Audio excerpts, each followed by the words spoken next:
Hello and welcome to Off the Page with me, Rebecca Lowe. I'm a host of the Talisman Spoken Word, which meets at Elysium, and in this show we are going to be showcasing some of the best spoken word and poetry talent from Swansea and across South Wales.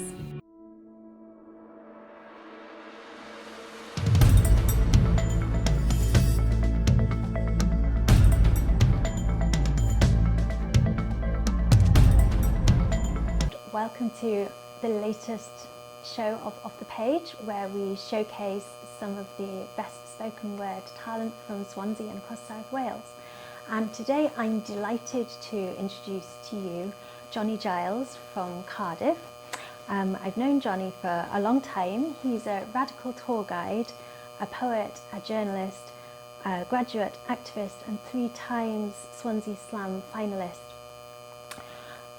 He's an active member of the South Wales art scene and writes across a wide range of themes, including politics, mental health, social history and war. Since August, he's been running a tour in association with the Wallich and Invisible Cities called Poetry, Protest and Place, following a 9-month stay in temporary accommodation. So I'm really looking forward to hearing more about that and having a chat and hearing some of Johnny's poetry as well. So Johnny, thank you so much for agreeing to come along today. It's You're great welcome. to see you. I think I first met you many years ago. I think it was the Oxfam Bookshop, wasn't it? It was Oxfam Bookshop, Poets for Peace. Poets for Peace, that's it. And I remember as soon as I heard your poetry, I was very impressed with it, and also by your performance, because I think when I first met you, you were quite quiet. I think you've come out of your shell more than you did then. And it was the kind of difference of once you got up and started performing, you were so into your poetry, and that really came across that you really believed what you were saying. So I'm interested, first of all, I think, to find out, how did you start writing poetry? What got you into writing in the first place? So in terms of what got me, well, I was diagnosed with autism from a child. ADHD at first, 5. Then it was autism at aged 11. So at the time when I was a kid, I might have had a lot of found things a bit more difficult socialising with others than say some of the other kids did. So I'd spend most of my time trying to come up with stories, and I even originally it wasn't so much poetry that I'd be focused on. I'd try and write. I knew from like a small child that I wanted to write a book, a novel ideally. And I'd had several ideas when I was a kid, including like mutants who live in the sewers and all sorts of stuff. But like in terms of like consistently having been able to like take an idea like that and then follow it through right to the end. It tended to be like a lot of these things. There might be stories here and there, but they would be abandoned. Whereas with poetry, you have the freedom to have the short medium, but with the breathing space so it becomes less daunting then. Yeah. So I've had that since, like I've always been writing, but then poetry probably about between 16 and 18 I started writing it in private, and then in public from 19. Mostly because not deliberately like thinking, well, hang on a minute, this isn't good enough. It's just I sort of fell into it in a way that I turned up to an open mic to see other people, and then was surprised that I'd be able to do it myself, which is the case for quite a few people. I can relate to a lot of that. Particularly because at school I was very similar. I was incredibly shy, and I used to hide in the library so that nobody could talk to me, because in those days you weren't allowed to talk in libraries, where it's different now. So yeah, I totally relate to that. And also the whole performance thing, it was, I always used to write, and it's an absolute revelation to find that poetry was as much about performance too, and that I could do that. Did you have, like, when you were at school, did you have teachers that encouraged you or anything like that? Yeah. So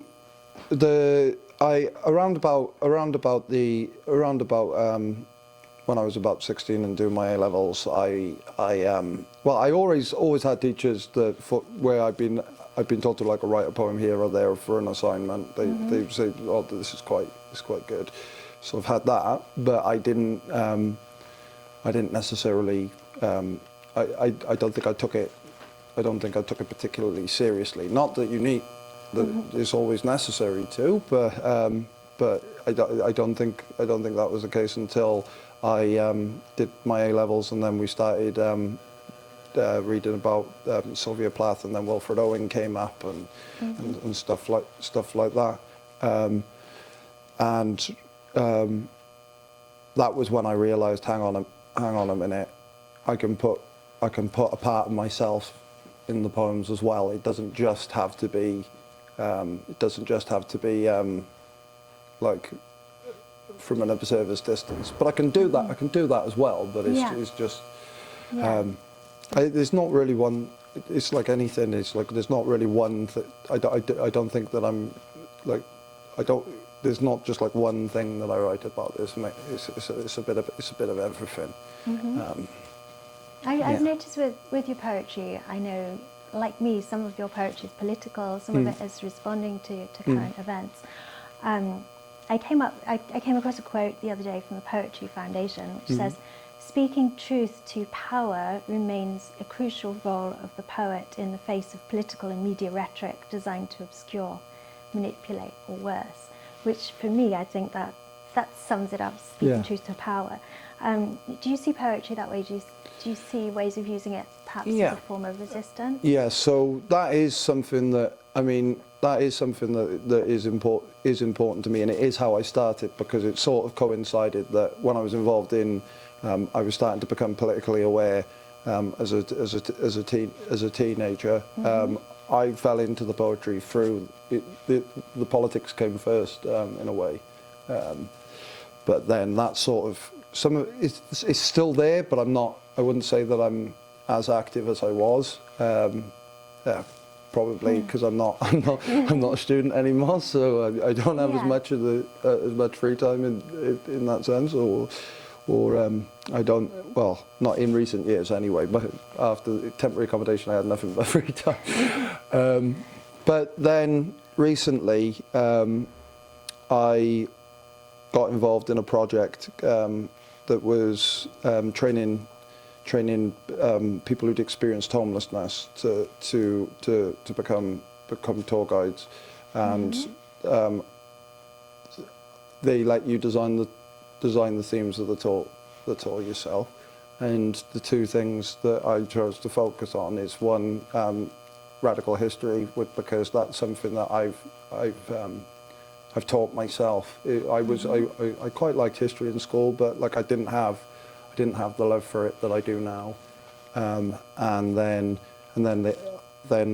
I'd like, on the off chance, I was like, am I allowed to put my poems as part of this? And they're like, yeah.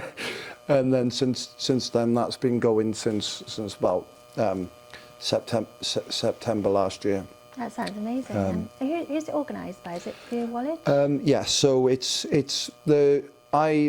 I got involved through the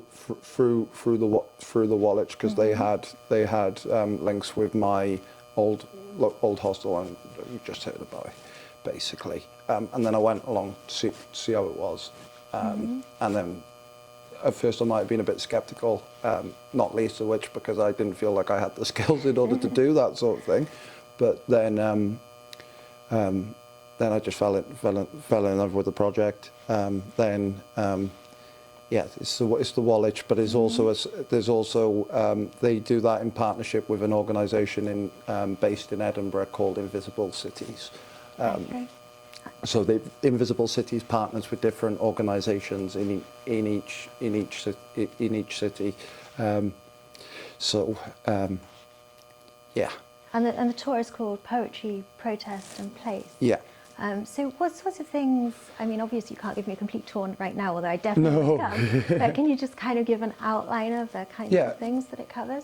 So, it's basically a combination of more recent like demonstrations that I've been a part of, so ones to save independent music venues, stuff like that, but also some of the wider stuff that's happened in terms of it. Like I talk about the events of the Merthyr Rising and the execution of Dick Penderyn as part of it, because that happened outside Cardiff Market. So there's a mixture of but I have also made sure that even though I was a part of some of the demonstrations, that I did double check and verify it what I'd said. It was important to me for it to not just come across as, obviously it's the clue's in the name. There is a bias, but I would only want things to be in there that I know are factually true. Because Wales has quite and Cardiff has quite a radical history, doesn't it, really? And I think still does as a sort of place of protest, sort of a place where there are lots of working class people, lots of social exclusion, isn't there? You know, which so there's a lot to protest about, I suppose. Yeah, and the thing is as well is that like we're not very good as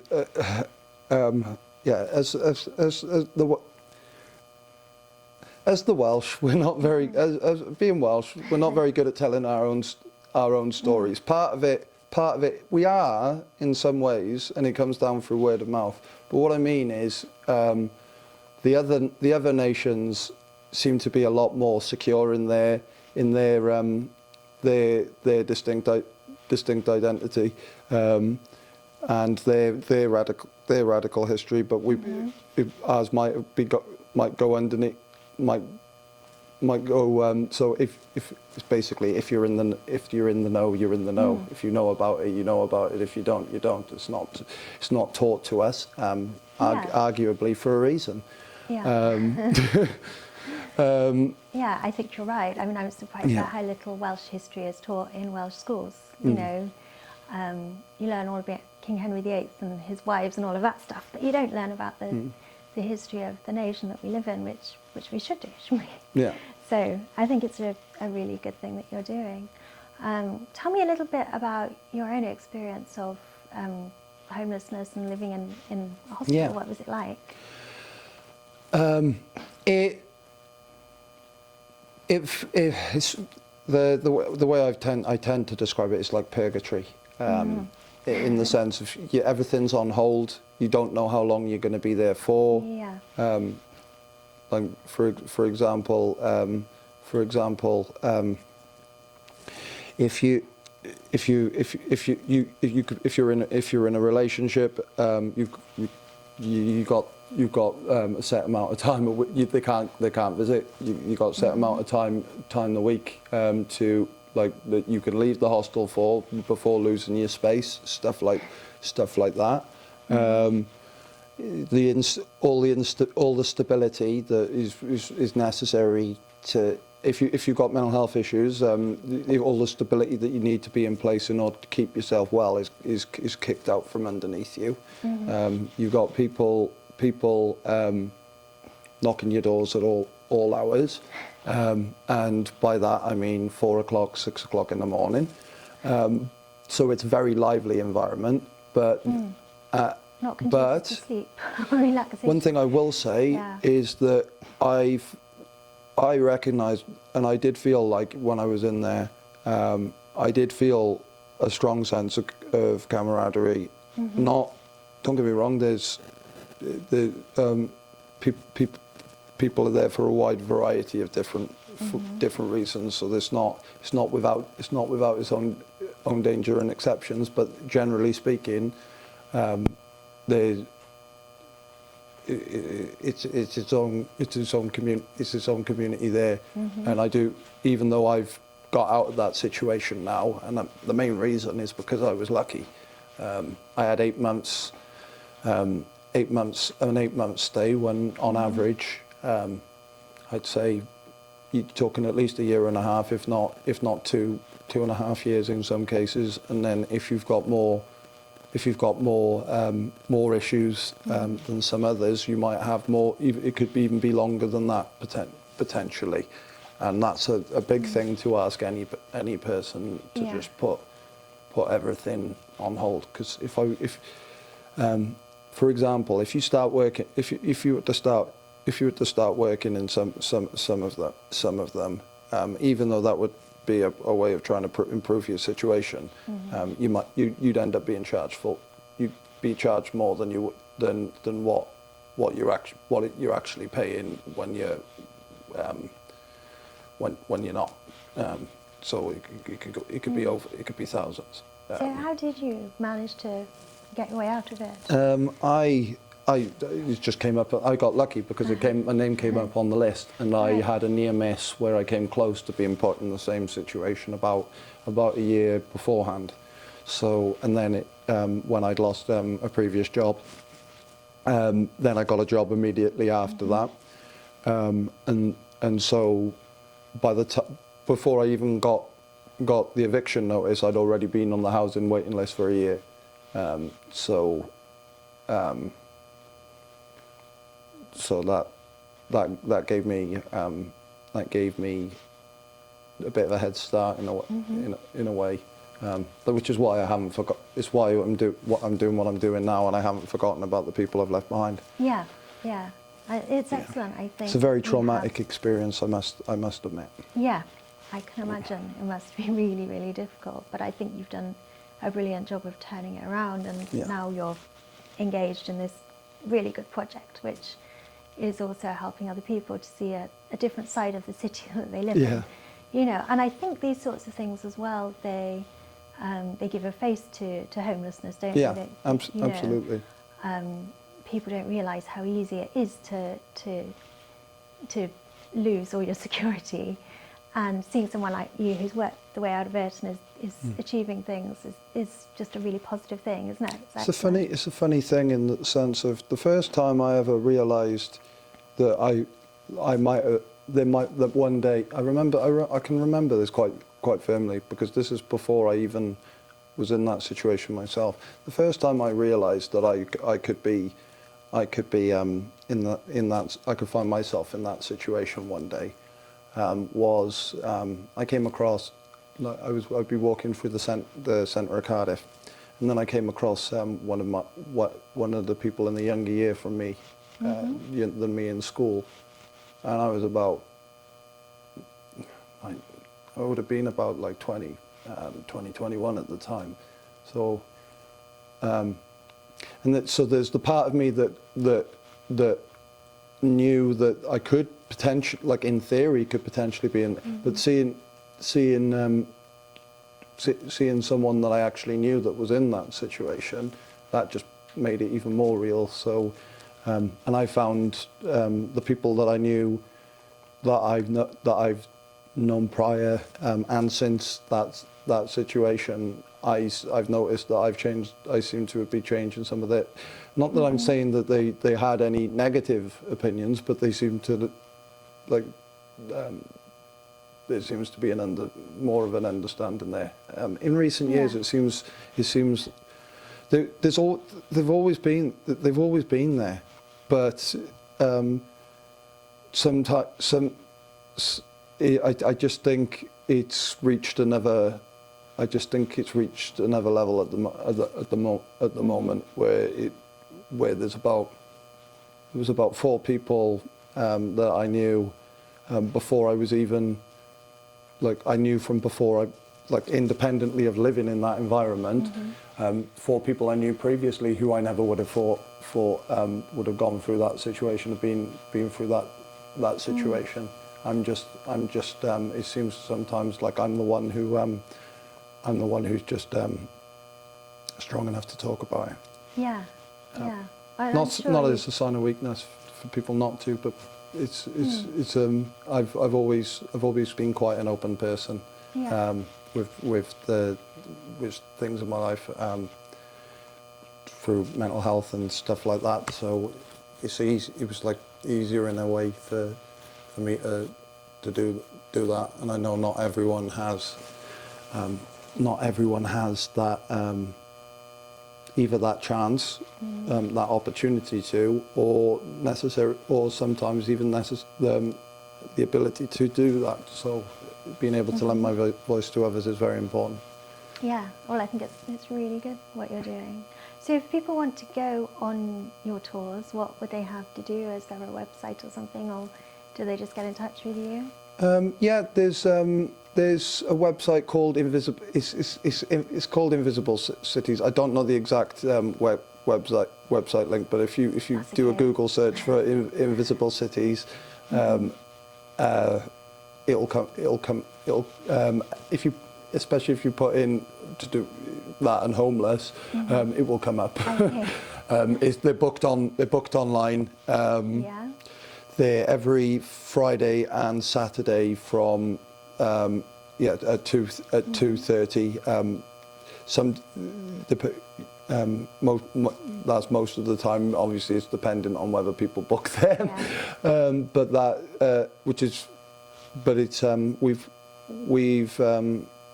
It seems at the moment we're doing pretty good.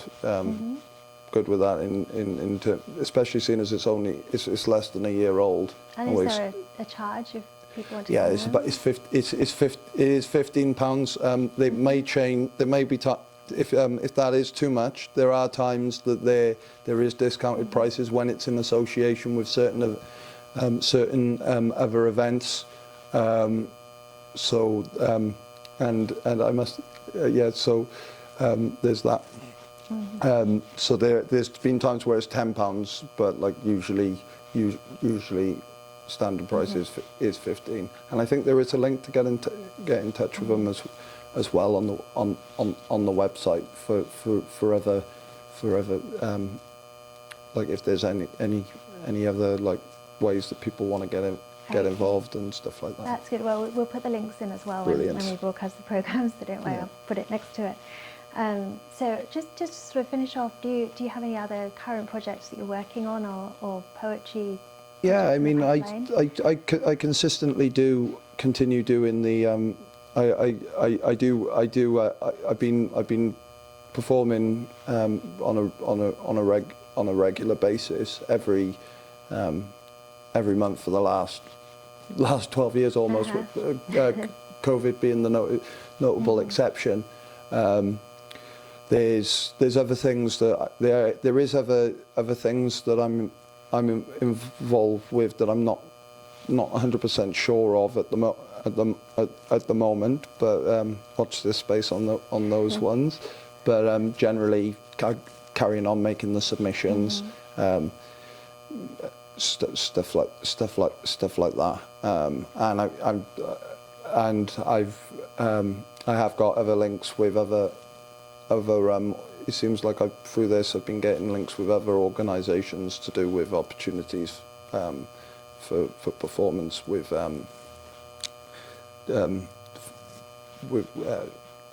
to do with homelessness and stuff like that as well. So it's just constant at the moment. And I've had these media appearances that I've had have come out of nowhere. I didn't expect any of them, because I ended up on the BBC and Channel 4 recently, and in various publications, and those were done like one after the other in the space of a short period of time. But I was just like, hang on, I'm everywhere. That's excellent though. But that's a positive thing. I can't be too I can't be too or it'll go away. Is basically my reaction to that one. No, it's great to see things going so well for you, and I've been sort of following your career on Facebook and seeing all the things you're doing. It's excellent, and I hope I'll hear you at some poetry slams soon as well, because I always enjoy your performances at those. So, thank you. And at Talisman, of course, which I run.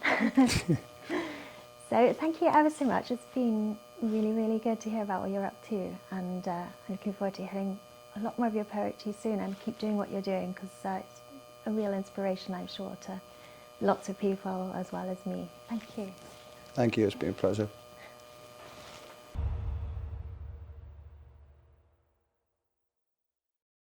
This one's about coming to terms with being diagnosed with autism, which I got over a long time ago, but it's just in general. On being diagnosed. Being diagnosed is not a setback, but a step forward. A recognition, not an admission of guilt for some unspecified social sin. Call it getting all your credentials in, all your paperwork in a row. You can't help what you don't know. Being diagnosed isn't hunting for a ghost. It won't haunt you, taunt you, or taint you. It's just evidence of the neurons that make you. It's an almost underwhelming breakthrough. Thank you. And then this one is a bit about, like, it's sort of inspired by what we were talking about earlier in that it doesn't seem like we're told our history very well. And it's just called History from Below. They neglect to tell us our history, our radical origin story, of how our class became our class, nor of our former glories. What was done to our dissenters, thanks to economic measures, thanks to the tyrant terrors who viewed us as an error. Sedition, they would tell us, they gave our claims no merit. On your bikes like Norman Tebbit as we'd rack up our debits, or else they'd slit our gullets, you know they've made their edits, the lies that they have fed us about our unrewarded efforts. Thank you.